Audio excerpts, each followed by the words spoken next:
Nós vamos continuar a segunda parte sobre alimentação carne, se é lícito em nossos dias comer, né?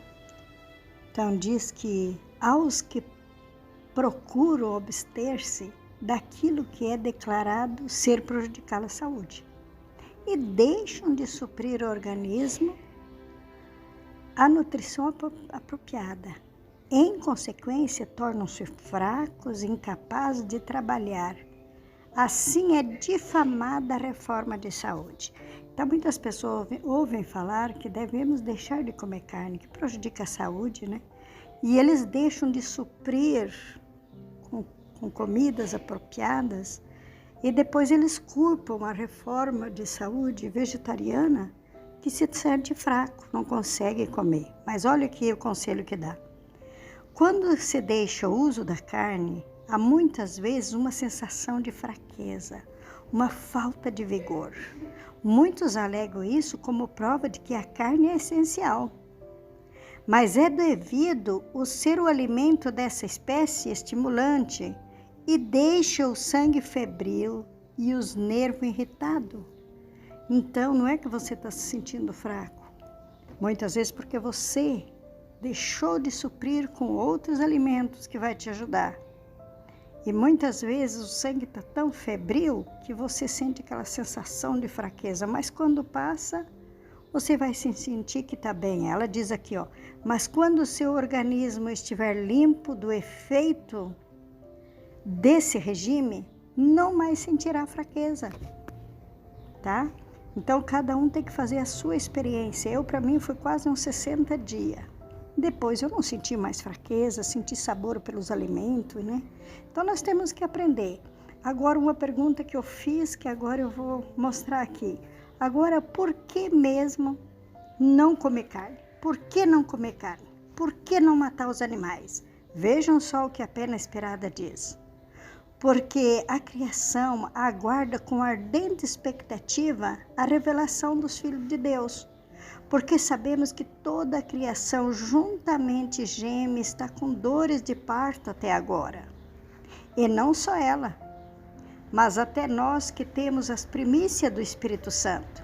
Também gememos em nós mesmos, aguardando a nossa adoção, a saber, a redenção do nosso corpo. O que os animais fizeram de pecado? Não foi o homem que pecou? Para eles morrer, para eles sofrer dor, o que eles fizeram? Então eles também estão aguardando o resgate do homem para eles parar de sofrer. Lá no céu vai ter animais, eles não vão sofrer mais, entendeu? Então nós não devemos. E olha o que diz aqui a pena inspirada. A inteligência apresentada por muitos mudos animais chegam tão perto da inteligência humana que até é um mistério. Os animais veem, ouvem, amam, temem e sofrem. Eles se servem dos seus órgãos muito mais fielmente do que muitos seres humanos os seus órgãos. Hoje os seres humanos não têm noção muitas vezes do que estão fazendo com seus próprios órgãos e os animais usam fiel naquilo que Deus deu lá no Jardim do Éden. Diz que como podem eles tirar a vida às criaturas de Deus a fim de consumir a carne como uma iguaria? Você já viu festa aí das pessoas que usam carne e não tem carne? É a melhor iguaria da festa. Mas como podem fazer isso? Tirar a vida para poder se regozijar na festa? Olha o que diz ainda. Nenhuma grama de carne deve entrar em nosso estômago. A pena inspirada está dizendo, comer carne é antinatural. Devemos voltar ao propósito original de Deus na criação do homem. Lembre-te de que quando comes carne, está apenas comendo cereais e vegetais da segunda mão, pois os animais recebem daí a nutrição que os faz crescer e os prepara para o mercado. A vida que está nos grãos e nos vegetais passa para o animal e depois você come. Por que você não come logo os vegetais, os cereais que Deus deu, que você estaria comendo da primeira mão? Você está comendo isso em segunda mão. Para mim viver, eu como o que ele come e não precisa disso. Agora diz que tudo vai se repetir. Será que a alimentação carne também teve uma prova de fé dentro do povo do advento? Presta atenção agora nesse texto. Tudo se repete. O que foi, isso é o que há de ser. E o que se faz, isso se fará. De modo que nada há de novo debaixo do sol, tá? Quando aconteceu isso? Olha só, em 1901, houve uma pregação que foi colocado diante da plateia que ouvia. Olha o que a pena inspirada profeta pregou. Eis que hoje eu ponho diante de vós a bênção ou a maldição. Está no Testemunho para a Igreja, volume 8. Por ocasião da Associação Geral, realizada em Beck Creek em 1901, o Senhor deu ao povo evidência de que ele estava esperando, apelando para uma reforma. Mentes foram convencidas, tocadas os corações, mas um trabalho completo não foi realizado. Agora você poderia estar perguntando, mas que reforma que eles tinham que fazer? Será que era sobre alimentação? Vamos continuar estudando. Queremos que a penetrante verdade da palavra de Deus se apodere de cada membro do nosso povo. Antes que termine essa conferência, ela está pregando. Queremos que eles compreendam que a carne de animal não é comida própria para eles. Qual era a reforma que Deus estava pedindo? Era o abandono da alimentação carne. Tal regime cultiva as paixões animais neles, em seus filhos.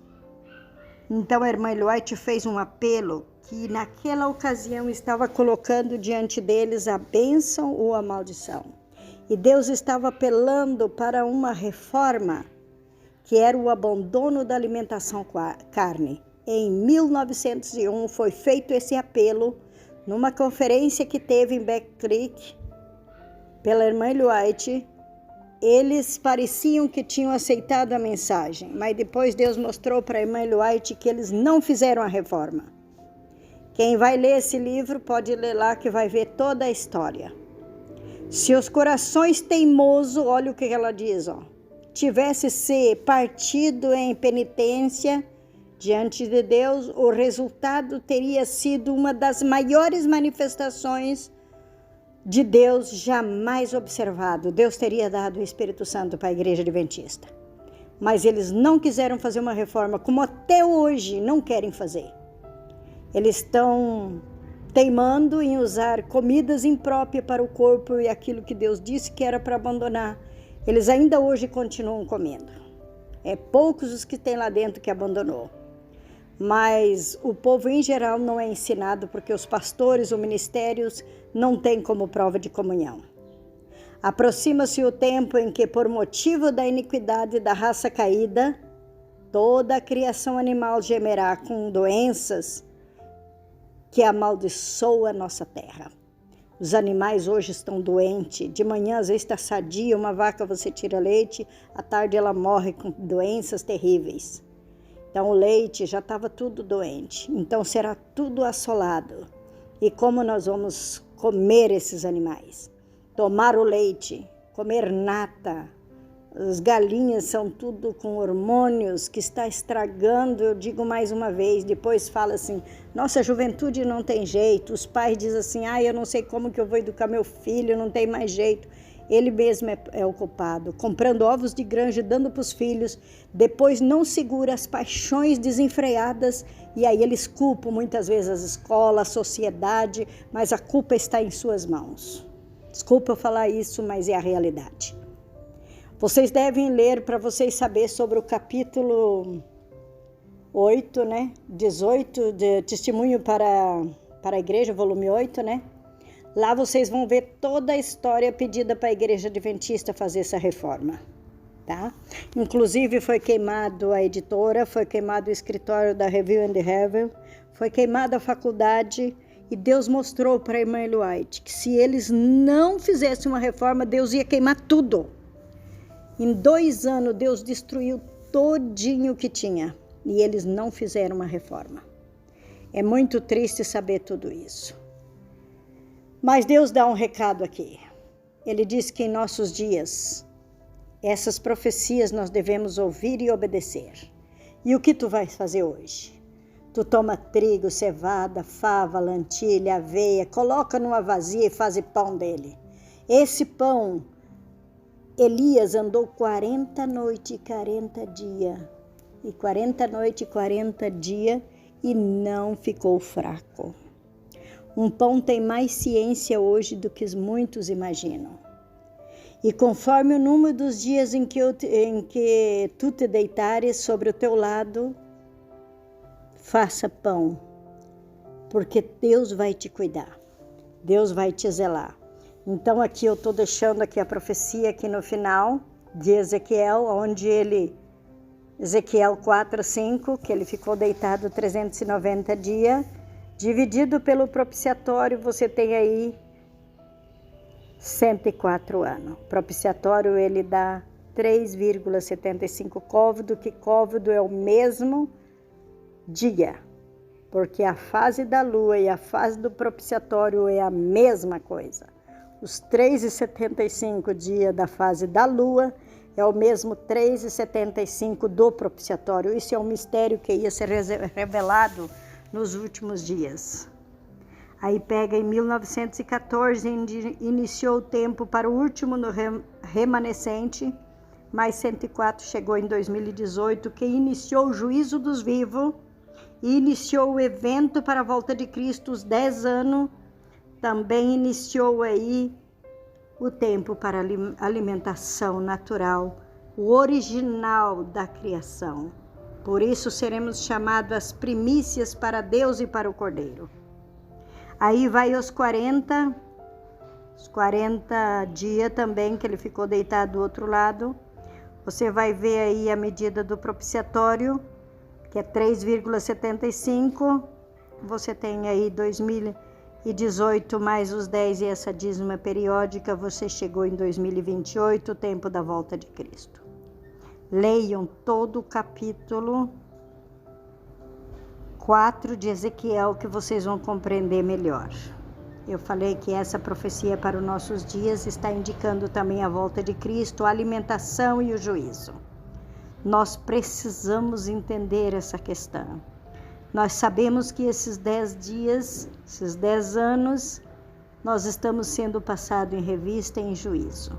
Que Deus nos abençoe a nós se preparar a estar com Cristo, fazendo a sua vontade e o que Ele quer que fizemos.